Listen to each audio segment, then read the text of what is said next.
सुप्रभात प्यारे बच्चों, सुप्रभात। तो प्यारे बच्चों, आज हम अपने 9वीं कक्षा के हिंदी विषय के तासिका में अपना जो पाठ क्रमांक 4 है ना, मान जा मेरे मन, रामेश्वर सिंह कश्यप द्वारा रचित प्रस्तुत निबंध में लेखक के मन पर नियंत्रण न पाने की कमजोरी पर करारा व्यंग किया गया है तथा वास्तविकता की पहचान हमें कराई गई है कि मन किस तरह रहता है और मन चंगा तो कठोट में गंगा। यह कहावत सार्थक करने वाला मान जा मेरे मन, ये बहुत ही सुंदर निबंध हमारे सामने प्रस्तुत किया है रामेश्वर सिंह कश्यप जी ने। तो प्रस्तुत निबंध में हमें कौन कौन से प्रश्न पूछे गए हैं, इन प्रश्नों के उत्तर आज के तासिका में हमें देखने हैं।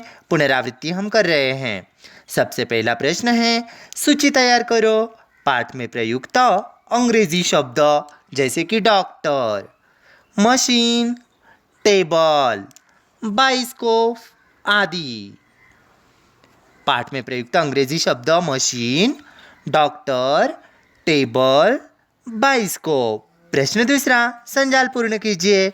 लेखक ने सपने में क्या देखा? सपने में देखा मैदान में तेजी से दौड़ रहा हूँ, कुत्ते भौंक रहे हैं, गाय रंभा रही है, मुर्गे बांग दे रहे हैं। मान जा मेरे मन निबंध का आशय आपको अपने शब्दों में लिखना है, यानी प्रस्तुत निबंध में मन की एकाग्रता किस तरह महत्वपूर्ण है और मन पर नियंत्रण न रख पाने की कमजोरी किस तरह की होती है और मन पर हम लोग नियंत्रण न रखने से हमारा मन में किस तरह के विचार आते हैं, किस तरह के ख्याल हमारे मन में घिर जाते हैं, इसका सुंदर वर्णन प्रस्तुत मान जा मेरे मन इस निबंध में लेखक ने सुंदर ढंग से किया है।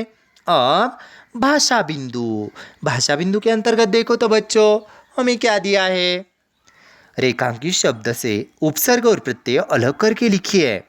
मन बड़ा दुस्साहसी था, उपसर्ग दु, मूल शब्द साहस और प्रत्यय ई यानी दुस्साहसी। असामाजिक गतिविधियों के कारण वह दंडित हुआ। असामाजिक, अ उपसर्ग समाज, मूल शब्द इक, प्रत्यय स्वाभिमानी व्यक्ति समाज में ऊंचा स्थान पाते हैं। स्वाभिमानी स्व उपसर्ग, अभिमान मूल शब्द ई, प्रत्यय गर्मी के कारण बेचैनी हो रही है। बे उपसर्ग, चैन मूल शब्द ई, प्रत्यय व्यक्ति को हमेशा परोपकारी वृत्ति रखनी चाहिए। यहाँ पर परोपकारी, पर उपसर्ग उपकार मूल शब्द ई, प्रत्यय मानो मुझे अपमानित कर रहे हो, अप उपसर्ग, मान मूल शब्द इत, प्रत्यय यानी उपसर्ग शब्द के प्रारंभ में तो प्रत्यय शब्द के अंत में आते हैं। इसका सुंदर वर्णन यहाँ पर किया गया है। चलो तो बच्चों, अगली कविता किताबें कुछ कहना चाहती हैं।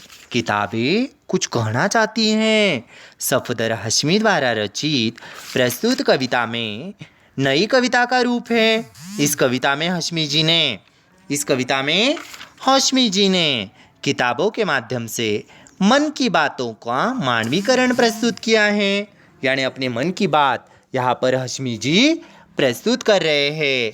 किताबें करती हैं बातें बीते ज़मानों की, आज की, कल की, एक एक पल की, खुशियों की, गमों की, फूलों की, बमों की, जीत की, हार की, प्यार की, मार की।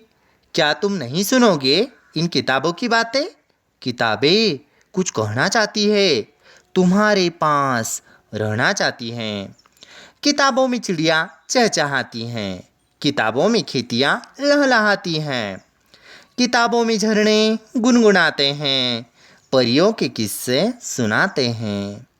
किताबों में रॉकेट का राज है, किताबों में साइंस की आवाज़ है। किताबों का कितना बड़ा संसार है, किताबों में ज्ञान की भरमार है। क्या तुम इस संसार में नहीं जाना चाहोगे? किताबें कुछ कहना चाहती हैं, तुम्हारे पास रहना चाहती हैं।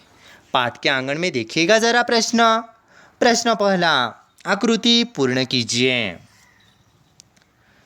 किताबें बातें करती हैं। किताबें कौन कौन सी बातें करती हैं? खुशियों की, गमों की, फूलों की, बमों की, जीत की, हार की, प्यार की, मार की आदि बातें किताबें कहना चाहती है। किताबों में क्या क्या है? किताबों में क्या क्या है? किताबों में रॉकेट का राज है, साइंस की आवाज़ है, ज्ञान की भरमार है आदि। परियों के किस्से भी मानो किताबों में हैं आदि यहाँ पर किताबों में हमें दिया गया है।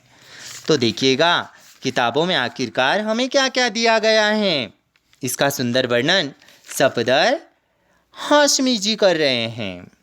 निर्देश अनुसार काल परिवर्तन। बच्चों, काल तो हमें पता है, काल के मुख्यतः 3 भेद होते हैं, वर्तमान, भूत और भविष्य। वर्तमान काल, किताबें कुछ कहना चाहती हैं, ये हुआ सामान्य। पूर्ण, किताबें कुछ कह रही हैं।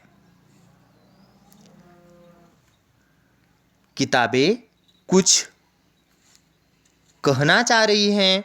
अपूर्ण, किताबों ने कुछ कहा है। पूर्ण, किताबें कुछ कहना चाह रही हैं। अपूर्ण, भूतकाल, सामान्य भूतकाल, किताबें कुछ कहना चाहती थी। किताबों ने कुछ कहा था, किताबें कुछ कह रही थी। अपूर्ण, पूर्ण और सामान्य।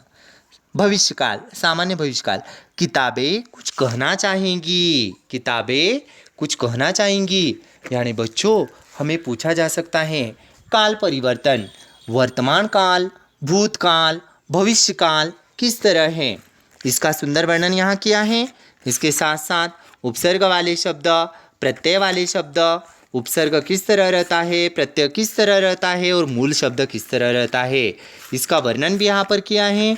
उम्मीद करता हूँ कि मान जा मेरे मन, मान जा मेरे मन इस रामेश्वर सिंह कश्यप द्वारा रचित निबंध में और किताबें कुछ कहना चाहती हैं सफदर हाशमी द्वारा रचित अपने इस 9वीं कक्षा की कविता में जो भी प्रश्न हमें पूछे गए हैं, व्याकरण पर आधारित जो भी सवाल हमें पूछे गए हैं, उन सभी सवालों के जवाब हम सुंदर अक्षर में लिखेंगे। और आप सभी के लिए एक महत्वपूर्ण सूचना, अपने 9वीं कक्षा के हिंदी लोकवाणी के अंतर्गत दिए हुए सभी प्रश्नों के उत्तर आप सभी छात्र छात्राओं को सुंदर अक्षर में लिखना है और सुंदर अक्षर में लिखकर वे प्रश्नों के उत्तर आप सभी को तुरंत भेज देने हैं। उम्मीद करता हूँ कि आप सभी छात्र और छात्राएं इन प्रश्नों के उत्तर सुंदर अक्षर में लिखोगे और जल्द से जल्द मुझे भेज दोगे। धन्यवाद। धन्यवाद बच्चों।